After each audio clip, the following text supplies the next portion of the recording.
तो प्यारे बच्चों, आज हमें PT 2 के पुनरावृत्ति में कक्षा 7वीं संस्कृत का पाठ 11 को करना है। शुरुआत करते हैं, जिसमें कि है समवायो ही दुर्जयः। तो प्यारे बच्चों, समवायो मतलब संगठन ही दुर्जय। संगठन को जितना दुर्लभ है, जब एक हो जाए, चाहे वो कमज़ोर लोग ही क्यों ना हो, अगर एक हो जाए तो उसको शक्तिशाली मनुष्य नहीं जीत सकता। तो इस तरह से संगठन में ताकत है, इस पर आधारित यह जो पाठ है। तो सबसे पहले पाठ को समझने के लिए सबसे ज़रूरी है जो कि शब्दार्थ, और परीक्षा में भी शब्दार्थ आपको पूछा जाएगा, पूरा आएगा तो आप याद कर लेंगे पूरा। पहले सुंडेन, सुंड से नीडम घोंसला विशीर्णानि नष्ट हो गए। इस तरह से आप अगर याद करते हैं तो प्यारे बच्चों, अनुवाद आपको आसानी से याद होगा। ये आप लोग को गृह कार्य दिया जा रहा है, आप इसे याद करेंगे, उसके बाद आप लोग को अनुवाद को देखना है। आगे हम बात करें यह पार्ट किस तरीके से पूछा जा सकता है। एक तो प्यारे बच्चों, ये देख पा रहे हैं आप, पैराग्राफ है, तो भाई आप लोगों को पठित गद्यांश के रूप में दिया जा सकता है, जैसे कि हर परीक्षा में आप बनाते हैं, या पैराग्राफ का अनुवाद करने के लिए दिया जा सकता है। तो ये पार्ट हर दृष्टि से बहुत महत्वपूर्ण है, आप अनुवाद तो कर ही लीजिए। चलिए शुरुआत करते हैं। क्या है इस पार्ट में कहानी, आप अच्छे से जानते हैं।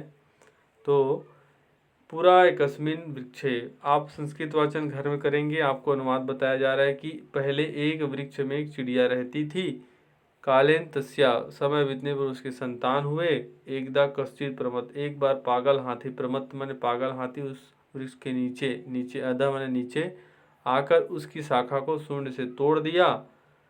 चिड़िया का घोंसला भूमि पर गिर गया, उसके अंडे टूट गए, वह चिड़िया रोने लगी। उसके रोने को सुनकर काष्ठकूट नामक एक पक्षी दुख को देख करके उस चिड़िया को पूछा, हे मित्र, भद्रे मन हे मित्र, किस लिए रो रहे हो? चिड़िया बोलती है, एक दुष्ट हाथी ने मेरे संतान को नष्ट कर दिया। उस हाथी से मैं वध करूंगी उस हाथी का, और तभी मेरा दुख दूर होगा।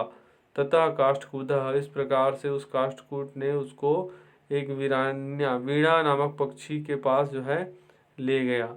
तो प्यारे बच्चों, उसके बाद फिर जो है उसकी बात सुनी उस मक्खी ने फिर उसको मेंढक मेघनाद के पास ले गया। फिर उसके बाद मेघनाद ने कुछ उपाय बताया, और उपाय में तदानीम तव मक्षिकया सह मेघनाथ, पूरा सर्ववृतांत था। मेघनाथ को सबसे पहले फिर से कहानी को सुनाया, ऐसा ऐसा हुआ है। कहानी मतलब जो घटना हुई है उसको। मेघनाथ ने बोला, यथाहम कथयामि, जैसे मैं कहता हूँ वैसे ही करो। मक्खी, पहले तुम बीच दोपहर में हाथी के कान में जाकर कुछ कहना। मक्खी कुछ गुनगुनाएगी तो उसका आँख खुल जाएगा, सोया रहेगा तो। और काष्ठकूट उसको अपने लंबे, है ना भाई, ये काष्ठकूट अपने लंबे चोंच से उसकी आँख को फोड़ देगा। अब इस तरह से वह प्यासा अंधा हाथी जो है तालाब की खोज में जाएगा, और वहाँ गड्ढा रहेगा, ये देखिए गड्ढा में जा कर के गिर जाएगा और वह मर जाएगा। तो ये कहानी हमने आपको बताया है। तो इस तरह से आप हिंदी अनुवाद हमने भेजा है आप लोग को, उसकी मदद से पूरा पाठ का अनुवाद आप करेंगे। और साथ ही साथ पाठ के इंटरनल जो प्रश्न उत्तर हैं उसको भी आप ध्यान देंगे। अगर आप कहानी याद है तो आपको पैराग्राफ के अंदर से अगर प्रश्न पूछा जाएगा तो आप बना सकते हैं।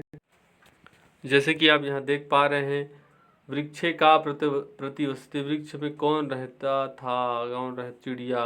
वृक्ष के नीचे कौन आया? कह, गजह, हाथी आया। गजह केन, केन को हटा के लेकिन किससे शाखा को तोड़ा? सुंडेन, सूंड से। काष्ठकूट, चिड़िया को किसके पास लेकर गया, है ना भाई? तो मक्खी का आया, मक्खी के पास लेकर गई या गया। और मक्खी का मित्र कौन था? तो मेंढक, है ना भाई, मंडूका था। इस तरह से ये प्रश्नों के उत्तर, है ना भाई, यहाँ पर उत्तर दिए गए, उससे प्रश्न बनाना है। देखिए इन शब्दों को काटा गया है, और काट करके प्रश्नों का ये शब्द लिखा गया है, आप ऐसे कर लेंगे। उसके बाद रिक्त स्थानानि, ये तो आपको गृह कार्य दिया जा रहा है, आप देख लेंगे, इसको उत्तर भेजा गया है ना। और आगे आप लोग को दिया गया है कि एक वाक्य में उत्तर दीजिए, इसका भी उत्तर हमने भेजा है। तो ये काष्ठकूट रोने, सॉरी, चिड़िया रोने को सुन करके काष्ठकूट ने क्या पूछा? भद्रे की मर्थम मिल, क्यों रो रहे हो? और चिड़िया काष्ठकूट की बात को सुन करके मक्खी ने क्या कहा, है ना? मक्खी ने कहा, कि मेरा मित्र मेंढक मेघनाथ है, चलिए उसके पास चलते हैं। तो मेघनाथ मक्षिका अवदत, मेघनाथ ने मक्खी को क्या बोला? बोला कि जैसे मैं कहता हूँ वैसे करो।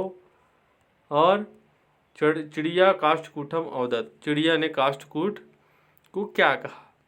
तो दुष्ट हाथी ने मेरे बच्चों को मार दिया है।